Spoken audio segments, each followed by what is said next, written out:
opinion. It may be in the process of also sharing my opinion. Me can be Ghana fulfill say man can year na be this abstract and apologize. What Jimmy me catch on ya win him yansa Kabemus what Jimmy. Dr. Mary Ewusi, NDC, one of their communicators, outside CEO of Ghana Free Zones Authority, which are finally or their chopper, our bless of PENYAH, Apostle General Eric Nyameche, one chairman for Pentecost Church across the world. Nebusia, Mami Abepanacho, na chopper ne crano. And some of them, Apache and crown, and some ever home. I want to remove natural wagon, amame. Ever comment section. I PENYAH broke me. The best was any demo. Over like his video, not that my subscribe button, some back click notification, conflict updates, some better wagon, amame. Ever comment section. Obasoa, not your first on your biashe. Yet in a new video, a tragu and say, our media, and some 10 times case, more comment to make a hurry in this way. A tragu. Then you found Dr. Mary Ewusi, our Ghana Free Zones Authority for almost CEO, and that's almost chairperson. Now, concerning the issue of Galamsey over Kaya. 2022 and 2024, Sofo PENYAH Apostle General Eric Nyameche, chairman for the Pentecostal Church. On the issue of Galamsey, obey video and as na all cast and name air course no a human, a nipa in your course say, there's a witness and so no one could do baby. A bayer dancing with was 18 or the Galamsey or boy buying that time or complaining about Galamsey any its negative impact on this country. This is a human problem. So human beings can solve it. Where there is a will, human beings can solve it. Some people are not willing. Those people, they have to be sought for, sit them down, and cause them. Those who are not willing should be caused to be willing. That is what I'm talking about leadership. But human beings, there's nothing that we can destroy, and there's nothing that we can build. Now that we have destroyed this, if there is a will for us to build, when we sit down, we'll build. It seems a complex issue, but we also need complex approach to be able to deal with this. So the approach should be multifaceted. When we sit down and Ghanaians put their mind to this, it can be solved. That time will be an but we saw interestingly, and this is for Baba Mono. Dr. Mary Ewusi on TSSN and CMO, Apostle General, Akwakase, Galamsey in Tienyan Sokra Mersu. Environmental degradation and Galamsey menace. The extensive pollution of water bodies due to illegal mining has hampered traditional water baptism in some mining communities, necessitating a shift to synthetic rubber pools in several districts to carry out the ordinance. Retention of souls. While we give glory to God for the multiple of souls won, a critical challenge, unfavorable rainfall patterns, and the deterioration of cocoa farms have disestablished the livelihood of members who depend on agriculture and farming. These unpredicted environmental conditions, along with the seasonal migration of fisher folks, continue to impact the steady financial growth and stability of affected local assemblies. Human capital constraints and literacy gap. High rate of illiteracy among some members and officers remain a barrier to the effective implementation of Vision 2028. This challenge is reportedly evident in the Bible study and home cell meetings, where there is insufficient pool of teachers to manage the manual and ensure effective discipleship. Leadership overburdening and commitment challenge. In many local assemblies, a few dedicated individuals are often saddled with multiple roles, leading to operational inefficiency and burnout. This overload makes the full implementation of the corporate mandate and Vision 2028 difficult. Iti hane ya nyese bi adi nipa ko heaven pe na nipa no ma sitene mu nso ya dwen no nso eni nchi na it may be AC prisons na ye fo ni ye we nyina se de ba ya ebeboa oman ma no nso because omu nyina ye asori ma ye wa be o che Ghana mu a ikuta be 13%. Inti se Ghana nko ya affect your members inti se ekom wa affect your inti ye adwuma no ye nse de ye super se ye every facet of it be a young one. To make us say, hi, am in so cry, a little bus to cry, and and until now, yet to Toroba, yeah, so guma, said the bear, one penny panento, being so a Galamsey, I say, Numunawa Kunyare. Into a guso, I see a can want some. Then I buy boom, Naemi, and yet me, and so when you are. Yeah, Juma Koya new. Into every Ghana, and I Juma, into be a co Indonesia saw alcohol last year. Ain't me here Ghana. Sorry. To for Pentecost if you have an ayako among us. Into could do Indonesia. Untimi nyeska enye normal benya ayawaha. Because 85% of the Pentecost population never. But we are advancing the mission from Ghana into other nations. To sanity. Tikakra won't almost be Ofa o masofo ni nyina bomu de omodos chen Ghana sofo. Because nations no does a chain Ghana. It is an global church niti ewaha tiefiha and juma. Into only a bayer Ghana and Wejuma. Near warm almost interventions bebre. But don't say me you know about 1.5. Yeah, the only thing you have a count point. Sanity. Thank you. Mami's one team the NNA Mami and basis of you. Bemme man warning. Or your Yaminipa. Oh, no, yeah, you Pentecost head and the chairman. Chairman. And I make so Yaminipa. Yes, the best chairman. Then next time, okay, ma form to that level. Put in a warning. They can't chairman. Okay, so yes. From prisons authorities. From me, Dr. Mary Ewusi, they can't chairman. Warning. Yes. Said next time, won't descend it to that level. More fire. So descending back from but yeah, no politician. We would deal with him as a politician. Something like I see you, yeah, the need Yamano, me the need Yamano this time. Say what ye Yamini. Say Angwa one so. What you say? And young wansem, Angwa one so say and come a candle can. Yen person me cheni say ye the need Yamano. Say what ye Pentecost for chairman. Okay. Saka sana or kasa ye no. A highly political statement. Who's that? Yes. How? Nanado etiase no eti akonya so no na ukọ enkura mining communities na enso net se mpampa utumi de wonsasa na gu nsem na o Ghana ha na no ni Ghana oh no Ghana na o Ghana ha na oni Ghana no Ghana wo hunya na wo hu ye enne je ba ye measures are we put in place enso no afei etimi rane stability level that down etimi flow no fire.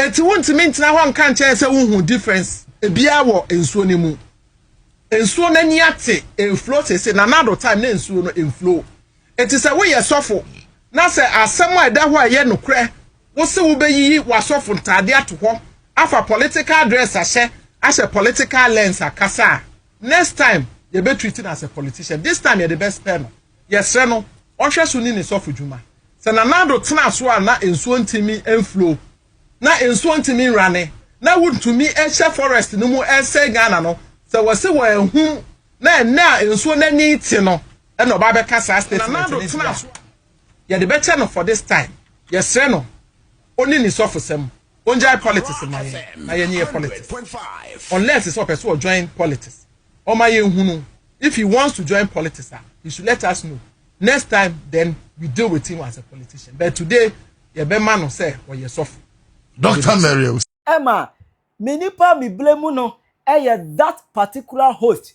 He is such empty-headed. I really say, ebi na ni trip. Host no we Jimmy sin obia. Obi kan same way. Catch and go say mama mesra twe sign me programs na what here. Twe no sign no na host no kwado nto odwan what ho na all sere so. Tibon koso ni ti koto nyanse bi anim. No what ho no mo so. To the point where I can say, oh, and one so, my missy, and one so, and one can't ask them, not host no essay. Now host in this. Mamma, make a card or pet tan. Editors of Penny. Ever with your media and so dear. I'm all for boys into attack a buyer, or move a demona. What Pentecost for leader warning because of petty politics. Bro, for Casemo, there is a saying that pride comes before fall. Omaswoba, sana shiasiaeding, abba. And I don't think that you, this woman, you disrespect your husband the way you disrespected this man. Because Bonnie Ben and Papa ne kan Papa ne say do stop river baptism because Galamsey are polluting you, and they are prioritizing the health of their church members. Omunkwa here into do stop river baptism, and do resort to using what mini constructed pools and our plastic water taps. Said ye be safeguarded Pentecost for mano, sorry mano, or mapomudi, and no I won't be that. So you come on radio and you come and insult the man, the leader of the biggest church faction in Ghana, just because he's talking about Galamsey. Now, one thing about this government is they don't want to be criticized. They are never wrong. They always shift blame. And when a government starts to do that, they overlook criticisms and they don't work to improve anything. That is why Mika said pride comes before fall. I have seen this before in the previous government, and this government is treading on the same path. That is why Dumso Okosonso can almost supporters in my own can. They are saying it's transformers, and it should have ended because April 10th was the deadline for the first phase to get done. But still, Dumso Dasokoso. But who betides you to say it? I don't know this woman, but my plea to John Dramani Mahama is she should be sacked because this is below the belt. Yes, mami, way taxpayers' money. Yedichianica Pentecost for Omutia to Ghana. So, I know Pentecost as a funwa, and Free Zones Authority Nunkenu Ho. And Kawu probably Mary Ewusi Kausre and Snowdi. Titina Titian Wafabia Pempam, Kawu say one wine. Mary Ewusi and Kawune wine. Sarah, Titina Titia ni asesa ni apempam ya kabom ni apempam ene ye de afra Mary Ewusi no akonya free zones eti no di nsem hunu na won fa buo emma Pentecost asafo papa ya won ka no ho asem Eric na me chei apostle won pa ne ho asem kroma abote asofofo mu di nsem hunu wo papa no won hunu so di nsem hunu da me nkɔ Pentecost batu di nsem hunu a ese ka kyerɛw bɔne ba na papa na ye Galamsey koso wo krom ha amanfo nyansuo nom deformities koso na papa ne si daabi masori ma ye bo maso wonsuom ba sania nsuo no excitability levels akosoro no me mpese masori ma no ye bebo masu e wonsuo mu bio because Galamsey hadwen we bone ben na papa na ye adwen kase so da ya adwen ke 20 ase bone ben pa na papa na ye adwen kase so da ya 2022 Apostle Eric Nyameche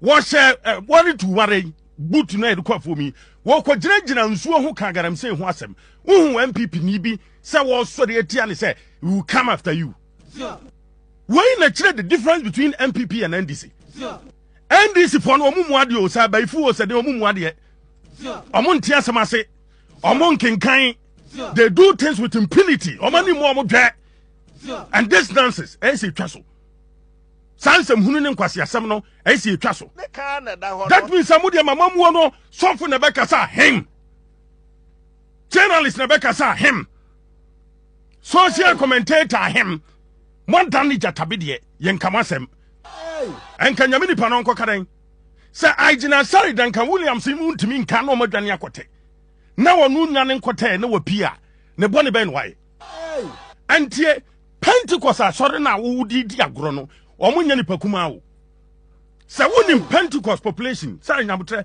wonim Pentecost asore man congregation ni pe wo mu a ka obedwane ka won ka sansem hunu no nipa 4,464 as of December 2025 and representing about 11.3% Ghana your population na wo mame Mary Ewusi se wanum crazy o se sabe wo hyi o se den o na wo din sem hunu kan sem hunu kire asafo no e ka papa yanim sa se ye beba so wo kono so for what bone be na papa na ye wadi watem mame ne wi ani asebra na be pa atwo wa banyansafo se wo ye banyansafo ka asem a ye nkyekere wo ba wa be pa atwo aba abeto all part on yenti do kai opinion. It may be in the process of also sharing my opinion. Me can be Ghana fulfill say man can ye na be bisa me nipa metimi akasa amanachia yan kokra anko samba patro hensem hunu we sa me ka bibi na Ghana for say man can ye na adam wabodam atie fon fanche me wabodam asembisa Mary Ewusi wabodam wa sam no a wo kan ye no wo tena se ana wo dwene wo da sumye so a ete wo san. But you don't come and say me ka bibi na Ghana for say man can ye. That means a Ghana for na echiro nyansa wonim nyansa by extension. By extension, that means that maame the taxpayers money ye di tua ne ka wo free zones no wonim nyansa. Me ka bibi sorry na botre me ka bibi na Ghana for say man can ye me patro obi ahia chopper no. Hey apostle temdin enye chopper bia when nya nyamesem fa Pentecost ni sinchen manemfa ne chopper eye NDC for suban na mere ye ninka so 2028 usori biewa no abeye na ye nkramuni ye nkramuni no akoto aba ma kristoni na appointing ma menema ne kotena free zone so odin semhunu no ne ka na da hodo enti sa mebo no hene ba afo awu a me ba kodin semhunu a by extension me na madin semhunu no nti sa nkwase asam ne nsam na okeka na efiri ba bi efiri by extension efiri ba bi efiri and NDC for leader Mampayin John Dramani Mahama, your Mampayin, also across the Assemblies of God. And it is all across the Assemblies of God. Now, our appointee, what Timia said, tears of pain we are, and Cassat now, as in Cow Pamno. Way and transwo, as at now, be and case of Pamno, while coffees were not wanted to go found questions same through office. So, a discipline, or so reset mine, was it where a Christoni, Cramoni intimini my enemy. Oni na ye Kristo ni no di Kristo sum dia on acting here. Adwin kase so there's a maami akoda adwene ho ase da bi nsem na kenase wanka nie wanka say ye enti obepa achew na chapa na kran asem ho obi a woni Mary Ewusi bi anim sɛdeɛ ne tie ya tete me yo ba me tia ware ase matena se aware 26 years ɛwɔ manu sɛ mimbu be man coming to me why do that level enti man kasenti asofo no to me kasenti na da me pese watiefo etie ni ye me express me opinion and I make us say the video okay na a highly political statement especially this time in no any art na message so ye sofo panyini enti such comments no what true onhwe na oma na ninkwa sofudie ne so no nyai politics ye dey ensam to wo na on descending mafo because onhwe se meka so on descending mafo ma e che say asofo wo soro in terms of respect and prestige it's more mafom na oba fom na okeka ensam sa wan hwe ya na ye treat no ye ko treat na as a politician na me nwa be ma asem busa say empo na nado ne ba omi akwa mo be say wo me so mo ye politician so mo ye opponent ye be tena radio so a ere ne ye wo mo ye di o matter Dabi obi a twese ka ba obi anase tu Dabi we just make reference to one some a wo ye den eka enti se meka say ebi o obama ye twete ne say politician a enchese bia obi bedidi na tem and now say obi behunhuna because of 2 minutes. It was just an opinion. It may be in the process of also sharing my opinion.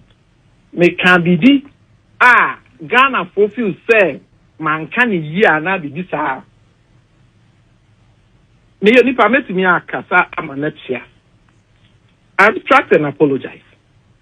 Okay. Me respect papa nempempe so a wadru enfie mu kra enye yize so obesum nyame a prepare akodru chairman enye yize osan ye bema enti me stress on say in the process of also expressing myself in response to the statement he made se me kan asem bia an kan yia may retract and apologize to him, the Church of Pentecost, and the general public.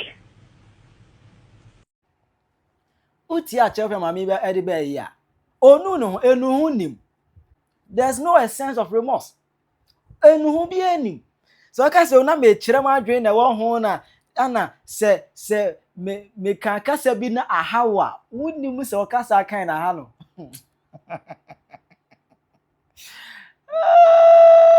Erade. Obeya no maka papa ya se bi a chire no. Papa ya se mo kan obeya na edi bi asusu. Wajimi nti me ka kire na yo ya. Wunim nyansa ka be hu so wajimi. Aspanke wunim se aspanke na ha no. Se me kan kasa bi na ehawa. Wo kan kasa bi na ha no a. Wunim I was actually watching for my comment section. How you PENYAH Block Media?